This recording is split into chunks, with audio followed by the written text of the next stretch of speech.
cherry blossoms are huge in Japan. They love them. It's the national flower, and they're gorgeous.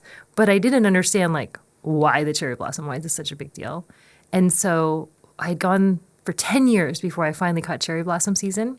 And I was finally there at just the right time because, it shifts every few weeks or every year, though it changes by week. And so I was sitting there with Tanaka-san, my mentor, finally, and we were under the cherry blossoms. And I was like, it is so beautiful. But, like, why is it such a big deal?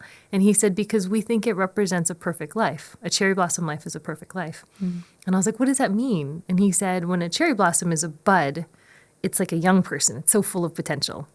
And then when it blooms, it doesn't bloom slowly. It's just like, boom. I'm here. And so it's just living out loud and I'm glorious.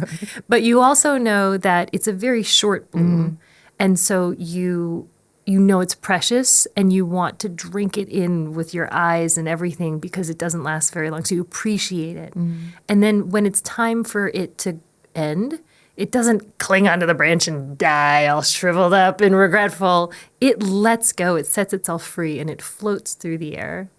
And then when it's floating through the air, it's dying. But it's also having the time of its life.